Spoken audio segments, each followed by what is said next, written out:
Crisanto, gracias por hacer parte de República de Comedia. ¿Cómo va Hombre, todo? bienvenidos a esta República Casa de Crisanto. Esta es una pequeña república del humor. Sí, yo le llamo el altar a la patria, pero con mucho humor. Y aquí está representado una república independiente, llamada Antioquia.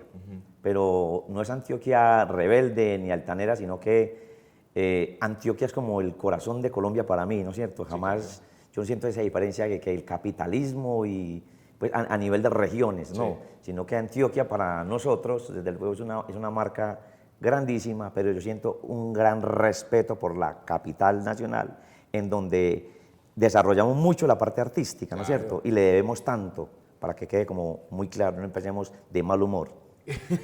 Crisanto, ¿cómo se encuentra usted con el humor? ¿Se acuerda? Ah, pensé que como me encontraba ahora, me encuentro con el humor. Hombre, yo creo que no es una muletilla, que no suene, pero interesante pregunta. No siguiente pregunta, y una interesante pregunta. Yo tenía digámosle, una encrucijada cuando era un niño perteneciente a una familia muy numerosa, hijo de un papá creativo, culebrero, Exacto. culebrero, un trovador, un cantor, un mamagallista, un rebuscador. Era el culebrero, el médico del pueblo, el enamorado, el que tocaba la lira, el que hacía los discursos para liberales, para conservadores. ¿Y cuál es el discurso? El mismo, el mismo. Entonces, tengo la sangre de un papá mamagallista, creativo, improvisador, de todo lo que tiene, el paisa. Alguna vez me invitaron a una novela que llamaba La Hermanita Escachi. Sí, claro, usted era el tío. Exactamente, ando el tío Lizardo ahí. Y entonces cuando yo no había actuado como tal, ¿no es cierto? Como actor serio de una novela o de una serie. Y entonces cuando me hablan del personaje, le digo yo al director, bueno, ¿qué me va a permitir hacer? Si es un paisa paisa, déjeme, yo le pongo un acento, me busco la voz pues, de un montañero como es, un caminado raro, No, déjemelo quietecito. O sea, que mío, que yo era el montañero más montañero del mundo. Pero Lizardo fue un homenaje a su papá también de una u otra Entonces manera. ahí iba yo, cuando empiezo yo a ver el comportamiento mío y el comportamiento del personaje en la novela, es una cosa totalmente, o sea, desde luego el libretista me conoce a mí, pero jamás conoció a mi papá, no tenía ni idea quién fue mi papá, pero empiezo yo a ver en esa novela el personaje, empecé a ver el retrato a mi papá, un tipo rebuscador, rebuscador como ninguno, momentos difíciles, rebuscándose en un parque, bailando con una muñeca, haciendo apuestas, haciéndose pasar por manager, ¿no es cierto? Un montón de cosas. Mi papá era un vividor de la vida, no un vividor de robarle a nadie, ¿no es cierto? Un vividor de cómo buscarle a cada recoveco tan difícil de las situaciones económicas que tuvo para sacar una familia tan grande adelante y con tantas dificultades. Entonces era un tipo que siempre tenía como la alternativa, pero su vida no fue fácil, no fue fácil. Entonces, cada que Lizardo llegaba a trabajar a un restaurante, a una funeraria, vendedor de algunos productos que nadie le creía, o que algún día se enfermó, no se enfermó, se hizo pasar que tenía un problema en el cerebro. Entonces yo dije, ¿será que esto es un libreto mandado desde arriba, no es Sin cierto? duda, sin Entonces yo duda. empecé ya como a ver mucho la verdad, la imagen de mi papá. Entonces, bueno, ya que hablamos tanta carreta, ¿yo cómo me encuentro con el humor? Yo cómo me encuentro con el humor. Dentro de mí había unas ganas impresionantes de saber de qué se reía la gente o por qué se reía la gente.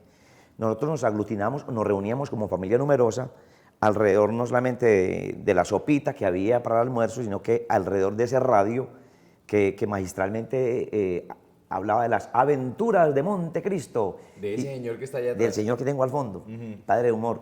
Y entonces, a mí esto me traslada, pues imagínense, a la infancia, hace cuántos años, por Dios. Y estaba yo tan niño que mi papá decía, ¿y usted, mijito, para qué se sienta acá? Y el papá, es que yo también me quiero reír, porque era algo como muy sagrado en familia escuchar las aventuras de Montecristo. Además, porque Montecristo, paisano nuestro, del Santuario de Antioquia, Sí. y por alguna circunstancia, pues tuvo que haber conocido a mi papá. Entonces había más que el ídolo, había pues como alguien, más que un amigo ahí hablando en ese aparato, en ese bicho raro, de un cuadrito con unas pilas amarradas por fuera, Everrey, las del gato, Claro. que eran más grandes las huevas que el gato, o el tigre, una cosa ahí. Entonces, yo le ponía cuidado a mis hermanos, así de reojo, dónde se reían para yo reírme, porque yo no sabía dónde estaba el chiste. ¿De verdad, Crisanto? Entonces, claro, yo era un niño, ¿no es cierto? Entonces yo veía cuando ellos se reían y yo, para ser parte, ¿no es cierto? Dije, para que me dejen estar acá, yo buscaba dónde se reían. Yo estaba con ganas sentía ganas de ser artista, veía el tiple, la guitarra, la lira o la bandola, la veía colgadas ahí, pero mi papá tuvo una frase certera, negativa, pues desde luego que no, él no tuvo la culpa. Ignorante es aquel que ignora algo. Y mi papá en ese sentido fue ignorante. O sea, a nosotros los niños, o a mí personalmente, no me dejó tocar los instrumentos. Y dijo una frase matadora, eso es muy difícil. Y ese difícil para mí me quedó marcado para toda la vida. Pero pues Yo usted... compongo, yo creo, hago música, pero no ejecuto los instrumentos, ¿no es cierto? Mi papá como a partir de un momento me castró. Pero usted tiene mal contados 15 discos de humor. No, sí, pero pues lo digo, yo creo que yo hago la música porque la pienso, sí. la hago y y hago así, pero no ejecuto. interpreta. Donde mi papá me diga, esto es un mensaje también muy importante, donde mi papá me diga cuando yo tenía 5 o 6 añitos, va, mijo, eso es lo más fácil del mundo. Yo he visto campesinos que no tienen ni idea qué nota están haciendo, qué es lo que están haciendo, y son unos virtuosos como ningunos, porque se atrevieron y alguien les dijo, no, coge esa guitarra, la regalo, vea, eso es más fácil echar asadón. Crisanto, ¿cómo fue conocer a Montecristo, por ejemplo? Un tipo que usted admiró desde niño y que era pues su gran influencia sin que usted se enterara que usted se iba a dedicar a eso. Como dijo el Papa Benedicto XVI, la tecnología cambió el mundo totalmente. La tecnología acercó el mundo, pero alejó al hombre. Entonces ya ahorita, pues, hablar con tanta tecnología, la gente no se imagina, tiene de volverse uno, la emoción tan grande que era uno escuchar a alguien que le decían, ese señor Guillermo Zuluaga Montecristo es de este pueblo y conoció a su papá. Entonces, y llegar a conocer, señor, es como un niño de ahora, llegar a conocer, no me imagino a quién. ¿A quién? Pero alguien a un extraterrestre, mejor dicho, tenía que ser. Entonces, cuando algún día anuncian que Montecristo se presentaba en el parque del santuario, lo llevaba a nombre de una lotería muy famosa, lo llevaba al parque, pues el parque estaba totalmente repleto, parecía un Viernes Santo en un pueblo.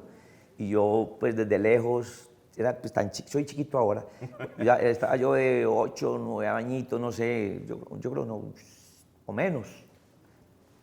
No sé si 7, 8 añitos, y yo quería pues ver a ese personaje, verlo cerca de mí. Y entonces me tocó meterme como entre la gente, hasta que me iba bajando, y ya había pues qué cordón de seguridad ni nada, un lazo ahí con 4 policías adelante, que recuerdo muy bien el apellido del policía, Barrientos, gordito para una canequita, parecía Pedro Pablo Picapiedra, y me pegó durísimo con la culata de la escopeta, me pegó en el pecho. Sin embargo, yo como que respiré profundo y dije, yo no me voy, yo quería mirar a ese señor que mágicamente hacía reír, con los movimientos, con lo que hacía, con lo que hablaba. Y para mí eso fue, pues, yo admiraba mucho a mi papá viéndolo cantar, improvisando y tocando los instrumentos, pero este señor se despeinaba, hacía borracho, cambiaba las voces, entonces dije, no, esto es una maravilla. Ahí no conocí, ahí vi por primera vez yo a Guillermo Zuluaga Montecristo en el parque del Santuario de Antioquia, ahí lo vi. ¿Y cuándo interactuaron? ¿Cuándo hablaron? ¿Cuándo usted le dijo, maestro Montecristo, yo a usted lo admiro desde que yo era niño? Hombre, le tengo que decir lo que le digo a todo el mundo cuando me entrevista. Nadie cree, yo era un niño de una timidez crónica, pero crónica es crónica, de esos que le daba miedo ir a la tienda, de hablarle al otro, de mirar a los ojos a la profesora. Era una cosa, y yo digo, la gente me dice, ¿usted se quedó así? Yo es que en Santuario yo era tímido y no existían timicistas en el pueblo, porque por no ir que psicólogos, que van a querer un psicólogo en esa época, los papás de uno. ¿No había timidol para tomar? Ni timidol. Entonces, yo pues pensar, por ejemplo, decir, es que hay un artista y quiero ir a conocerlo, como los pelados ahora, los fans y todo lo demás. No, para mí me costó mucho trabajo. Cuando yo me entero, ya grandecito, que Montecristo grababa sus programas en radioteatros. Grababa sus programas en radioteatros, entonces fue la oportunidad, que algún día me fui a un radioteatro, él grababa en distintos escenarios y cuando yo fui a buscar, vine a mi pueblo a buscarlo aquí a Medellín, Ajá. él estaba grabando en el radioteatro, no en el radioteatro, en el Teatro del Sena. En muchos estuvo, en la América, en muchos otros. A mí me tocó la primera vez. Y yo recuerdo que yo me hice atrás, dije, allá está mi paisano. Y dije, yo hoy sí me voy a atrever A darle la mano. no, a decirle por lo menos, aquí está un paisano que lo admira y que lo quiere mucho. No, fue imposible. No fui capaz. No fui capaz. O sea, no. Ese era yo. No fui capaz. Pagué el pasaje de Medellín, me vine y no me volví, no fui capaz. De pronto me pensaba mil cosas.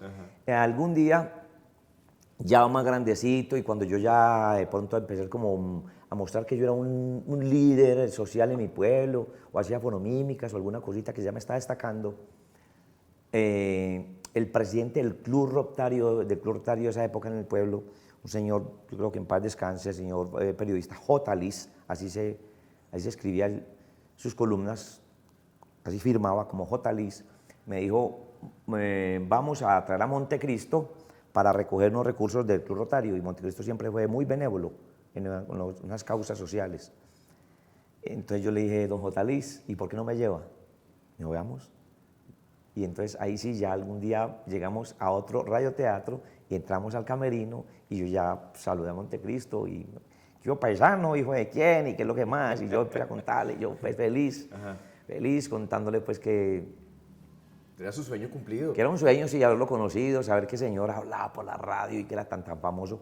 Y una cosa es contarlo una cosa es contarlo ahora, otra es cuando uno de pantalón cortico, pies descalzos, corriendo uno de la escuela a la casa, a llegar a la casa a escuchar a Montecristo, y estaba en todos los radios, en todas las casas era un eco en el pueblo, ¿no? A esa hora no había otra cosa sino sintonizado. Todos los radios del pueblo están sintonizados en las aventuras de Montecristo. Venga, déjeme contarle a mí ahora. Eso me pasaba a mí cuando yo era niño y usted estaba en el manicomio de Vargasville. Usted logró eso algunos años después, que todos los radios a mediodía se sintonizaran con usted y las locuras suyas y las de todo el combo. ¿Cómo nació el manicomio de Vargasville y por qué se volvió tan importante? Cuando son cosas de Dios, pues hay gente que no es creyente y respetando a los que no creen, pero yo siempre creo en el camino que uno tiene trazado en la vida. Yo de tanto como buscar ese foco de decir cómo me hago reconocer en esto que a mí me gusta, pero me da miedo hablar, entonces me encuentro en el pueblo, había dos muchachos que hacían fonomímicas, doblar dicho, entonces dije, es la única manera de uno hacerse artista sin tener que hablar. Exacto. Y me volví fonomímico, como bien puede decir la gente, así son los payasos de los circos, está bien, como quiera, pero así fue que yo empecé a acercarme a un público, empezando a doblar discos, Chelala, Chabela, otros discos que tenían voces raras, y entonces la gente se reía, la primera vez que lo hice fue en el colegio, ahí sí debuté con eso en el colegio algún día las madres, y rodó tanto el disco, la vitrolita que era con pilas, sí, que ya como la cuarta vez ya estaba, ya la aguja no caminaba más, el disco era muy pesado. Y entonces, la gente sí, yo sí puedo ser artista alguna vez, entonces ya pasé de la fonomímica a un centro en Santuario que creamos unos muchachos, las brigadas cívicas y juveniles, a montar pequeños sketches de humor. Ahorita podrían ser ridículos, pero cuando nosotros valían mucho. Escribíamos dos o tres cositas, nos poníamos cualquier sombrero, pantalón o saco y lo representábamos en pequeños sainetes para los campesinos que llegaban ese día, que bajaban al pueblo y entraban allá, pues se reían de cualquier cosa. Y empecé a sentir yo la maravilla de que alguien le dijera a uno, uy, lo que tú haces o me gusta o me reí con, entonces esa persona no sabía lo maravilloso que era para uno que le dijeran a uno sentir eso, que yo puedo hacer reír al otro. Entonces uno empieza como, yo puedo, y me atreví algún día, entonces yo soñaba no tanto como con ser el humorista, sino dar un paso en algo que tuviera que ver con el humor. Y la trova nos ha servido a muchos países, la trova nos ha servido para llegar al camino del humor. O la mentira también. Bueno, eso fue otro cuento rarísimo, es la mentira, sí. Pero entonces, aparece alguna vez, empiezo a oír hablar a escuchar por la radio, porque no conocía los festivales nacionales de la trova. Uy, hermano, yo sintonizaba esa radio, era como un eco, porque se hacía aquí en en lo que llamamos ahorita Plaza Mayor, en el Palacio de Exposiciones, y escuchaba en ese eco dos trovadores enfrentados con un tema, y yo decía, ¿qué es esto tan extraordinario? ¿Qué es esto tan mágico? Y yo me quedaba pensativo, y ¿cómo será esto? Y algún día llegó un trovador al pueblo, en muletas, arrastrado prácticamente, unas muletas pesadísimas. ¿Cuál era? Paso de Reina. Paso de Reina. Llegó Paso de Reina al pueblo y eso fue un escándalo. Vargas, hay un trovador, pero del putas. Es un mano, es un genio, anda de restaurante a restaurante, en las cantinas, como pidiendo pues algo para subsistir, pero es un berraco. Y me fui, me paré al frente de una cantina y el tipo, una voz nítida, una entonación perfecta y unas trovas excelentes. Y este es un mago. Me contacté con él, me dijo, venga, trovemos Vargas. Dije, no, camine. Yo vivía solo en ese entonces. Mi mamacita había recién muerto, mi papá se había venido para otra ciudad. Me lo llevé para el apartamento. Recuerdo yo que le puse ropa nueva, le conseguí ropa, le conseguí unas muletas menos pesadas, como yo de carpintero. Tenía unas muletas, no sé de qué material, pues estaba como material verde, la madera. Le conseguí unas muletas menos pesadas y empezamos como a medio ensayar. Pero es que yo no sabía nada, tenía yo la idea nomás. Ajá. Y me atreví, y él fue el que de pronto me dijo, atrévase a ir a Medellín a un festival de la trova. Hoy por hoy, los trovadores ensayan como un ciclista, se preparan ya para ir a un festival, preparan temas de improvisación, de palabras, agotar rima, un montón de cosas que en la trova. Yo no había trovado con nadie, me inscribí a un Festival Nacional de la Trova, ahí está la foto, ahí está, aquí estaba cerquita, por ahí está, aquí me la hicieron. Bueno, ahí está la foto. Primero la tenía aquí, ahí estoy todo peludo yo. Llegué a un festival que el primero que organizó la organización de Astrocol, Asociación Colombiana de Trovadores, sí, Asociación Colombiana de Trovadores, y esa primera noche yo fui el finalista. Siento que no me conocía a nadie, yo era el nuevo. Es más, pasó algo, que esa noche éramos 13 trovadores y yo no aparecí por ninguna parte y yo descansé y dije, no me tocó, menos mal. Yo había pasado, no, desde luego que yo había pasado un preselectivo larguísimo, preselectivo largo porque eran como 400, 500 trovadores y yo había pasado ya al festival. Pero esa noche yo tenía tanto miedo que no quedé. Entonces cuando quedó un solo boleto un solo nombre dentro de la mochila. Y dijeron, vamos a sacar uno y se enfrenta al mejor de la noche, al que era el rey, y eso me favoreció a mí. ¿Y quién era el rey? Porque Guillén, el profesor Guillén, un hombre ya veterano, apostador de gallos, un tipo recio, que hablaba así, ponía el poncho. Me toca con Vargasville, lo veo en el escenario, este pobre montañero que ha llegado de santuario y que dio que papayazo. Me tira nombre para el santuario y empiezo yo santuario de Plata, santuario de Córdoba, santuario altar a la patria, santuario de Ayacucho y lo volví sopa y seco. Y del susto que yo tenía, cogí un tic. Cada que hacía una trova, brincaba, yo no sabía, hacía así. Y la gente era guau, guau, guau. Yo le dije, yo soy el putas para trobar, mentiras. Trové bien, pero era porque cada que hacía la trova, hacía como que un tic, cogí un tic nervioso y la gente se reía de eso. Después que trovaba la gente me decía, yo, ¿por qué? ¿Qué le pasó pues? Yo no sé, no me di cuenta. No, yo no me di cuenta, no sé, pero la gente cogió, yo no sé qué gesto hacía y la gente gozaba con él. Pero uno de sus personajes hace eso, en televisión lo hace. Lo volví, yo me retiré de la trova y entonces dije, voy a hacer, no, yo soy mal trovador. Esa noche me voy, claro, pasé a la final, pero en la final me volvieron chicuca. Ya en la competencia los compañeros llevaron buses y gente de los barrios a llevar mesas como estas, más duras que estas, metálicas, con cervezas y de todo. Cuando yo salía me chiflaban y le daban golpes a las mesas y me atemorizaron, sí, la verdad lo lograron. Oiga, pero no me acuerdo de la radio, el manicomio Vargasville.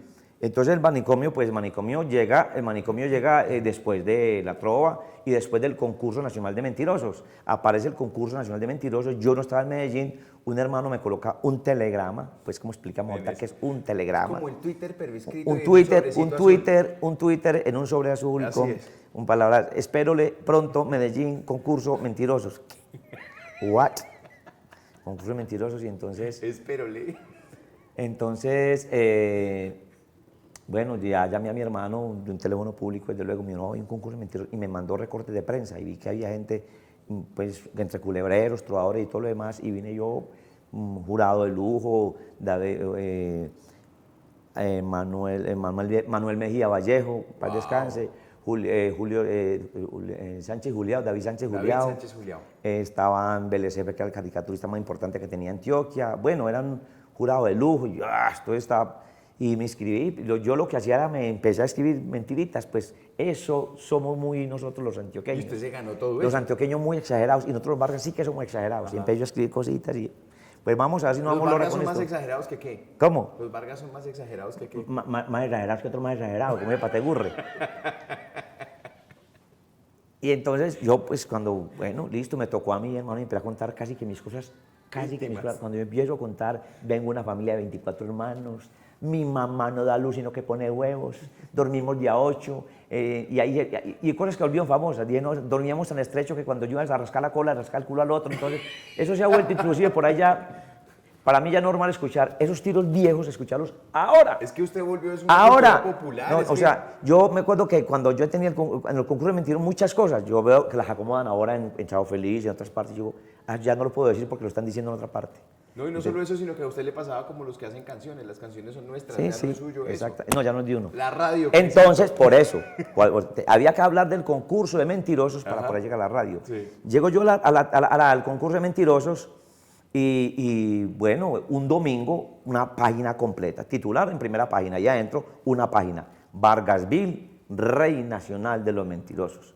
Me pregunta el periodista, como en los juzgados, ¿tiene algo más que agregar? Digo, no, ojalá nombre mi pueblo por algún lado, nombre mi pueblo. Entonces decía, un santuariano, Rey Nacional de los Mentirosos. ¿Algo más? Y el papá Yafli, hermano, mi sueño más grande, César Pérez.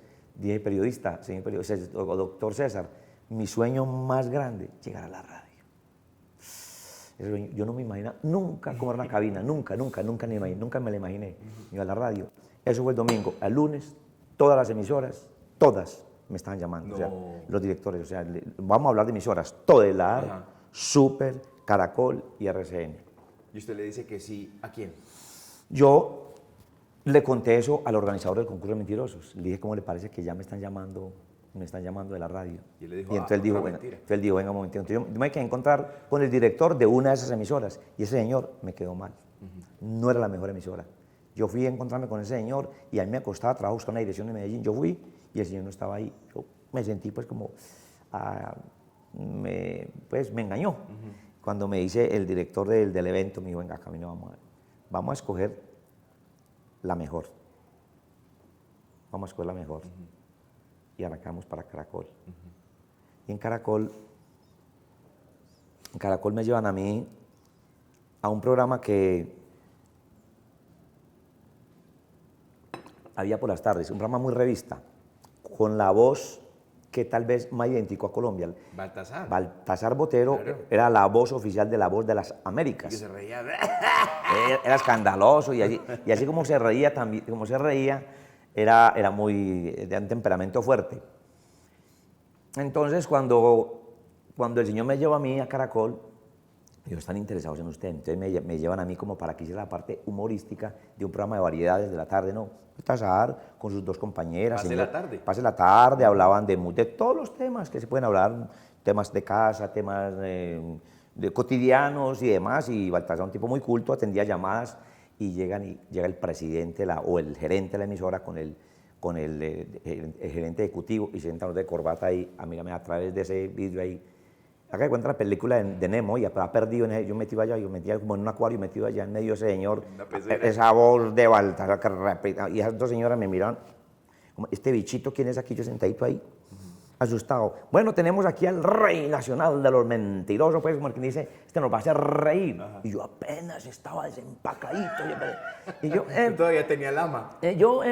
no, que es que en mi casa, y yo no me acordaba ni que, yo dije, porque me decían, usted sabe una cosa, le advierten a uno, una cosa es el lenguaje y el vocabulario que usted maneja en un establecimiento de noche y con trago a venir aquí a la radio. Entonces uno empieza, yo empezaba como que, sí, y yo vivo en un pueblo tan lejos que, sí, tan lejos, y empecé a gaguear, hermano, de una manera que ese susto, yo dije, las mujeres dicen, trágame tierra. ¿Cuál trágame tierra? Yo dije, puta, yo me quiero desaparecer de lo aquí, como que cuando lo dispara uno en los cohetes, en los aviones, es como que, yo no quería estar ahí, O sea, si usted me dice, nómbreme o recuerde un momento de terror en su vida, para mí ese momento fue de pánico total, O sea, yo si hubiera podido llorar, sáquenme de aquí. el tipo me miraba y todo el mundo, y era como que dice este tipo, no va a ser. Entonces, unos comerciales, y hombre, Vargas, no, pues... Muchas gracias. Gracias, hermano. hombre, Llame, Vargas, sí, nosotros bueno, te listo. llamamos. Entonces, continuamos con otra llamada, y yo fui saliendo allí como... El gerente y yo... Y ellos como, ¿qué pensar de este pobre? Pues digo, no, pues, este no es de pronto, no, este no es el que llamamos, estamos equivocados. Y yo saqué ese valiente que había dentro de mí, oiga. Y en esa timidez yo saqué dije, esta es la oportunidad yo no sé de dónde salió. Le dije, doctor, ¿usted por qué no me da la oportunidad y me deja hacer a mí un programa? Y el tipo se miró con el compañero, el vicepresidente o el ejecutivo, que no recuerdo el nombre, pero en todo caso eran las dos cabezas de la emisora, y como el que dice por dentro, mucho de puta tan descarado, pues, como que dice, como que se miraron así, no, este mucho de puta tan descaradito, pues, como que no queda. Y entonces yo me quedé como ahí, como que le dio pesar. Entonces me dijo, no, si usted cree que es capaz, me dijo, si cree que es capaz de hacer un programa, el doctor Prieto habla así, si cree que es capaz de hacer un programa, pues tráigame un piloto. Hermano, mi hermano tiene una charcutería en el aeropuerto La Herrera, y eso buscamos, hablamos con pilotos de avioneta, habíamos con pilotos de ACES, de SAN en esa época y todo, porque no era, yo no era tan bruto como usted está pensando. En esa época había un programa que llamaba De pueblo en pueblo o vamos a pueblear. Y dije, me van a mandar a mí, y eso me gusta a mí, ir a los pueblos, entrevistar a la gente y todo lo demás, pero va a ser en avión, en helicóptero, todo lo demás. El caso fue que mi hermano me presentó dos amigos en esa época de ACES, y yo me fui con ellos, ¿no es cierto? El uno me dijo, ¿de qué? O sea, es avión grande, avión mediano, me fui con dos, y yo fui en doctor Prieto, sí, Prieto. Le dije, doctor, para una cita. Le dije, ¿con quién viene? Le dije, ¿con el piloto? Viene. Usted me pidió un piloto, le dije, vengo con dos. Y ese hombre todavía se está burlando de mí, ¿no es cierto? El hombre todavía se está burlando de mí. En el noticiero, Luis Alirio Calle, que trabaja en Telemedellín, y todo el mundo, el tipo ahí me recuerda, cuenta, mira, como, para este huevo digo que tengo un piloto y me tengo los pilotos de... Y los pilotos con su... Claro. El manicomio fue una cosa, un momento muy bonito de la radio. Sí, entonces por eso, entonces ya Nos enseñó el humor justamente en la radio en ese momento. Entonces, bueno, entonces de todas maneras yo hice, o sea, claro, entonces ya averigüé que era el piloto del programa número 1, me demoré 15, 8 días armándolo con un compañero, llevamos el primer programa y fue como, le hicimos como una parodia de la creación del mundo. Y cómo nació el mundo, así nació el manicomio. Ese fue el primer capítulo. Crisanto, después de eso se reinventa y comienza a hacer humor político algunos años después Ya, en la televisión. No, ya. Y aquí hay una cantidad de fotos de ilustres presidentes de la República, todos con su estilo. Además, el parecido físico es increíble. ¿Cuándo llega ya ese momento de meterse en el humor político? Bueno, pues a ver, yo tenía algo claro, que dije, algo que me dije, si yo quiero triunfar en la vida, tengo que hacer algo distinto. Ya yo empecé como a pensar y a mirar, yo no puedo sacar un programa parecido a Montecristo porque voy a desaparecer. Ni tampoco los tolimenses porque ellos tienen su humor. Claro. Y también había un humorista muy famoso en Colombia que venía de Uruguay, si no estoy mal, Ever Castro. Entonces yo digo, ¿qué hago? Entonces yo, ¿qué hago? Y yo de pronto había escuchado en el radio de mi papá, o en el radio el único que había en la casa, había escuchado la tapa, el corcho de un programa de Humberto Martínez Salcedo, claro, el papá del último fiscal que tuvimos, del fiscal Néstor Humberto Martínez. El maestro Salustiano. Que era salustiano en Sábados Felices. Sí. Entonces él sí hacía como sátira política, él hacía sátira política casi que sin cambiar sus voces, era como en su misma voz del maestro Salustiano, sí. Hablaba del gobierno, y eso a mí me llamó mucho la atención, cómo hablar de las cosas del día. Entonces yo dije, yo quiero hacer un programa de sátira y de actualidad. ¿Por qué? Dije, las noticias nunca se van a acabar, nunca. No es uno, ay, ¿qué voy a hacer hoy? No, es abrir los periódicos, escuchar la radio, ver la televisión, y así fue. Empecé muy tímidamente a imitar a Belisario, primero, y eso, qué golazo. El poeta de Amaga. La primera vez que dije algo sobre Belisario, no solamente vamos a entregar casas sin cuota inicial, sino sin sala, sin baño y sin comedor. Y pum, el primer llamado de atención, y pin, se disparó el manicomio. Primer llamado de atención de la presidencia, de la oficina de prensa de la presidencia. Vea, me llamó una gerencia, me dijo, pilas, usted no puede burlarse del mandato. Y empezamos así, y dije, no, pues esto es lo que me gusta a mí, pero por aquí es la cosa. Y entonces empezamos ya. Una cosa era la presidencia y otra cosa era la gente que le decía. Claro, entonces empezamos primero cuando el programa local nos quejamos de los huecos de Medellín, del concejal por ahí borrachito, de algún escándalo, de cosas muy tímidas. Pero ya fuimos cogiendo ventaja, ya nos metimos de frente con la actualidad nacional, ¿no es cierto? Es más, como no existían las redes, los políticos, algunos políticos, que no vamos a decir nombres, decían, hermano, diga, ¿a mí por qué no me tienen en cuenta? Diga, imítame. Diga que yo soy lo que sea, pero habla de mí, ¿no es cierto? Ajá. En esa época Gustavo Álvarez Gardiazabal, pues a quien miro mucho, estaba aspirando a la constituyente, no estoy mal, ¿no es cierto? 91. Sí, decían, Vargasville, vea, decir que yo soy el marica más marica del país, pero habla algo de mi hermano, no, decía algo, porque el programa era muy escuchado. Yo no tenía ni idea que en ese cubículo tan pequeñito, nos dando unos libreticos ahí, una maquinita que no tenía casi ni todas las teclas, la otra las puse de plastilina. Eso repercutía tanto a nivel nacional, que los presidentes, los ministros, todo el mundo, algunos, inclusive alcaldes de pueblos caían por culpa del programa, ¿no es cierto? Claro. No tenía, eso jamás cabía en mi cabeza, jamás. Que la guerrilla, algún día me di cuenta por la familia de Pizarro León Gómez, que los guerrilleros escuchaban el programa. Entonces yo fui aprendiendo como a cuidar más la forma de hablar, ¿no es cierto? Cómo hacer humor, cómo decirle a este tipo, criticarlo, decirle que es un pícaro o que es un delincuente, pero en nuestra forma, en la caricatura. Y nunca tuvimos enemigos. No, o sea, afortunadamente Pero pues... igual desde el humor sí se tuvo mucho poder. Sí, pero yo no sabía, nunca me di cuenta. Yo nunca llegué a sentir ese poder, nunca sentí el poder. Algún día tocaron la puerta de la oficina, o no tocaron, alguien llegó, un tipo alto de la televisión, un productor de televisión. Me dijo, lo necesitamos. Para hacer esto que está haciendo, lo llevemos a la televisión. ¿Quién es usted? Me dijo, yo apellido Revillas, soy productor. Moisés. Me mandaron, Moisés Revillas. Me dijo, vengo por usted. Pues en esa época de la mafia y que le digan, no vengo por usted, yo, Se asustó, claro. Dios mío, este señor vino por mí. Y entonces, me dijo, venga, le explico muy bien.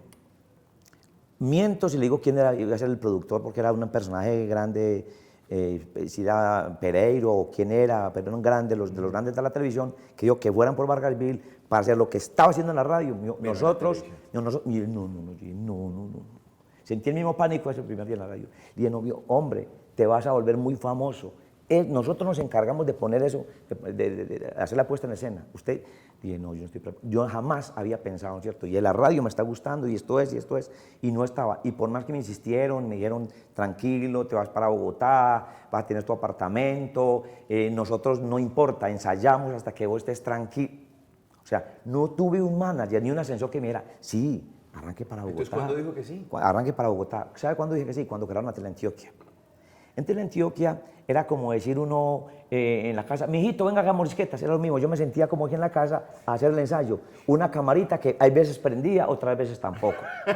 Lo que más, mejor dicho, estaba la televisión, desde luego, televisión a color, pero la cámara llegaba de pronto hasta sepia. Sí. Y un muchacho del noticiero que salía conmigo, una camarita al hombro. Sí. Eso era el presupuesto. Presentamos la propuesta, clasificamos, único programa de humor, se llamaba Recorcholis. Hermano, y empezamos lo que es la necesidad y el amor por las cosas. Y yo quiero ensayar. Nunca sabía yo cómo me iba a ver en televisión, nunca. Grabamos el primer programa, sin recursos, entonces salimos con la cámara a molestar a alguien, a hacer por ahí lo que llaman las bromas o, bueno, lo que, hay, lo que se hace en cámaras escondidas, cositas pues que no implicaran gastos. Y empezó el programa como que la primera vez le gustó a la gente, fuimos, como todos se hacía en la calle, se volvió muy multiplicador. Entonces la gente de Castilla, vamos al programa de ese señor. Entonces, muy rápidamente ese programa llamado Recorcholis, con tan pocos recursos, por ahí yo no sé, yo creo que pasaron por ahí 4, 5, 6 meses para que fuera un boom. Pues yo ya salía a la calle y aquí en Medellín, hablo de Medellín, ¿no es cierto? Y yo pues era pues una superestrella, yo no sabía que todo el mundo religiosamente estaba a las 8:30 los jueves ahí, ¿cierto? Le ganábamos a lo que se enfrentara en ese momento, la otra mitad del sol, en cuerpo ajeno, lo que se viniera en la televisión nacional, ahí no valía nada. Era esa media hora sagrada para lo que pasa hoy con Serenata, porque toda la gente ve Serenata. No, le voy a contar una cosa. Hoy Teleantioquia, con todo el respeto del mundo, marca un promedio de 2, 3, no sé si llega a 2 puntos, nosotros marcamos 40 puntos de rating. O sea que habían pueblos en donde sacan el televisor al parque, en Tierra Caliente, como en Arboletas, un televisor, y todo el mundo se iba al parque a ver el programa. Oiga, Crisanto, ¿de qué no? Y yo no, voy a contar, yo no, jamás me di cuenta tampoco de eso, ¿no es cierto? A mí me decían, yo aburrido, y aquí a esto no le piden presupuesto, no tengo un director pues como en forma, libretista, que me ayude. Terminé trabajando con una sobrinita mía, un amigo mecánico. Venga, ¿usted quiere trabajar conmigo? Otro por ahí, gomoso, ¿no es cierto? Y fuimos conformando un grupo, un elenco de de gente gomosa, que nunca había hecho televisión. Usted quiere hacer de esto, venga, usted se hace una maldad, venga, usted entramos a una sastrería, añade unos pantalones a una señora, y se vuelve un programa sin presupuesto. Crisanto, cuando usted era niño, usted tenía que ver a sus hermanos para ver de qué se reían y en qué momento se reían. Pero ya con toda esta experiencia, ¿usted sí identificó de qué nos reímos los colombianos? Sí. ¿De qué? De nosotros mismos. Nosotros somos un pueblo demasiado cruel. Y yo no sé en qué momento lo digo plenamente, a mí el humor negro no me gusta, ¿no es cierto? Pero a la gente le encanta el humor negro. La gran mayoría, no me voy a referir a Colombia, la gran mayoría de los colombianos nos reímos del espejo. Si tú haces un comentario como Tola y Maruja, la gente dice, claro, así son mis tías, o así son mis mamás, ¿cierto? Así es mi mamá o así es mi tía. Yo saco un personaje que se llama Graceliano, que es un tipo aburrido, que reniega de todo, del Día de la Madre, de los buses, de la televisión, del internet. Entonces hay gente que dice, claro, ahí está mi tío o así es mi papá. Entonces cuando uno toca la fibra de la gente, de eso es que más se ríe, de eso, el humor blanco. Cuando hablamos del humor negro, la gente, si le hablan del humor de maldad, no sé cómo la gente es capaz bueno, ya pasó el tiempo, de una tragedia como la de Armero, y a los 2 días no existían las redes sociales y ya habían chistes, por ejemplo. Yo no me atrevo a saber un tipo cómo se atreve a hacer un comentario, sí. Pero entonces no es de nosotros mismos, nos burlamos de los demás. ¿Cómo? Nos burlamos. Pero es que es el mismo, yo hablo del mismo país, ¿no es cierto? Sí. Porque tenemos esa capacidad de burlarnos de Vea, en un país tan... Yo he hecho una reflexión ahora porque el mundo, desde luego, como dijo el Papa Benedito, se dividió en 2 después de que se llaman las redes. Se llama Venenito 16. Yo le decía, él me decía Crispanchito, yo le decía Venenito, él se reía, tipo muy parco. Claro. Yo con el Papa Francisco soy más simpático, le digo, oh Pacho, mire Crispancho, yo Pacho, yo cuando lo llamo le digo Pacho, y repítame, no contento. Con Pacho es distinto. Venenito era más serio, y ¿de qué estamos hablando? ¿De por qué nos burlamos entonces de nosotros mismos? ¿Qué es lo que nos pasa? ¿Estamos enfermos? Ah, ya. ¿Eso nos sirve de escape? No, estamos hablando de las redes, perdón. Me puse a molestar al Papa y él no. Me puse a molestar al Papa. A mí me deja loco de ver la creatividad de este pueblo. La creatividad. Es que primero era visible el que tenía oportunidad de estar frente a una cámara o un micrófono. Ahora todo el mundo en su intimidad pues coge y hace su video, su meme, como quiera llamarse, y mire, el poder de las redes. Y uno ve la creatividad de la gente, ¿no es cierto? De lo que está pasando, de la Merlano, del juicio, de lo que pasa al momento. Algunos pues inclusive uno se descacha, pero ahí uno ve unas cosas que son tan geniales, unos apuntes de cualquiera, del común del pueblo colombiano que tenga un celular y sepa montar un meme, un comentario. Uno ve que hay genialidades, que existen genialidades. No me impresiona. Pero ese poder, entre comillas, del humor ya está muy diseminado. En su época eran 3 o 4 personas que hacían humor. No, por eso pasamos de ser en este país 3 o 4 humoristas a que ya todo el mundo, o sea, ya es, no, ojo, que porque me pueden entender mal, yo digo que cualquiera que es humorista, no, ya muchos quieren hacer humor, muchos quieren hacer humor, muchos lo hacen y muchos se creen humoristas, ¿no es cierto? Pero hay cantidad enorme, o sea, yo que, pues ya los youtubers, unos bien, otros regulares, otros no tanto, pero hay genios y otros no tanto, pero sí se ve que hay mucha creatividad, muchísima. ¿Qué se siente ser un referente del humor como lo fue Montecristo en su época? ¿O tampoco se ha dado cuenta usted de eso? Yo tengo ese problema, y no es que la humildad ni mucho menos, no, sino yo creo que a mí me falta es proyección. Si yo hubiera tenido un manager desde que era un niño, y eso fue difícil, los managers de esa época eran borrachitos que decían, Camilo lo llevo a un pueblo y si le iba bien le pagan a uno, y si no, se escondían. Ese era el manager, el que tenía pagado, el que no se perdía. Entonces yo dije, no, yo no tuve manager. Entonces nadie me dijo, vea, usted es capaz de llegar a la televisión nacional. Si alguien con visión me dice a mí después de Recorcholis, donde yo creé tantos personajes que impactaron en el pueblo a nivel local, me diga, hermano, usted puede ser el futuro Chespirito. Mira, levantó la moral y va, vamos a hacer los libretos más. Pero es que yo hablando alguna vez con el maestro Roberto Gómez Bolaños, yo le dije, maestro, en la conversación le dije, maestro, ¿qué se necesita para ser universal en el humor? Y lo que me contenió, sé tú mismo. Y claro, nosotros queremos copiar, o que entonces que vamos a hacer el humor londinense o más americano, ¿cómo lo hago? No, uno tiene que hacer lo que es, lo que es. Cuando doña Gloria en el Metrocable no dijo palabras, no dijo Sanabavich, ni dijo fuck you, no nada, empezó a decir lo que ella era y se volvió famosa, ¿no es cierto? Entonces, uno es lo que es, y a partir de momento yo empecé ya un poquito a creer más en mí, ¿no es cierto? Chespirito, todo lo que dijo se volvió universal. No contan una astucia, todas el Chapulín Colorado, todos sus personajes se volvieron universales y eso me puso a mí, sí señor, uno tiene que mostrar su esencia, como es y tal cual, y uno se puede volver universal, no copiándole al otro. Entonces, lo que más me cuido es eso, que si yo me siento un referente, yo no me siento un referente, me siento con una responsabilidad tan grande. Claro. No, hermano, no es lo mismo que Pacho Pérez coja y escriba algo por ahí. Entonces, mire el problema. Yo quiero hacer una crítica desde mi punto de vista en Twitter. Yo voy a hacer una crítica y escribo desde mi punto de vista cómo la hago. ¿Y qué me cae la gente? Y yo, no, ya se acabó el humorista, es un pobre payaso. Ya. No, yo no cuento chistes, ni monto memes, ¿no es cierto? Algunas apuntes que yo hago tienen connotación de sátira, que tiene que ver como con crítica y de pronto va muy apostado a lo político de pronto, o a algunos extremos, pero la gente del común de pronto dice, a mí eso no me hizo reír. Eso es Vargasville, entonces es muy difícil para uno, ¿me entiende? Es muy difícil para uno contar, es que yo hacía tales y tales personajes, a mí me tocó hacer radio todo de aquí, no había un internet, no había nada, era ponga las 3 hojas ahí, papel carbón y eche tecla, y a ver, y mire, lea la prensa y saquen, ¿no es cierto? No era buscar ni siquiera una cortina, buscar música, buscar una referente, no, era de acá que salía todo, y mire cómo quedé. Todo era de ahí. Crisanto, usted me decía todas las tardes cuando yo era niño, hasta mañana, Mariana. Hasta mañana, Mariana. Hasta luego, talego. Chao, pescado, feliz como una lombriz. Me voy a hacer striptease. Adiós, pues. República de Comedia. República de Comedia. República de Comedia. República de Comedia. Compatriota, República de Comedia. ¡Oh! República. Y República de Comedia. ¡Oh, sí! República de Comedia. Más bueno, República de Comedia.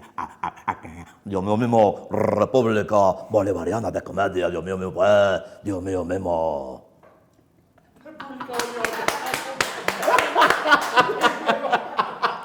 Me acabo de caer.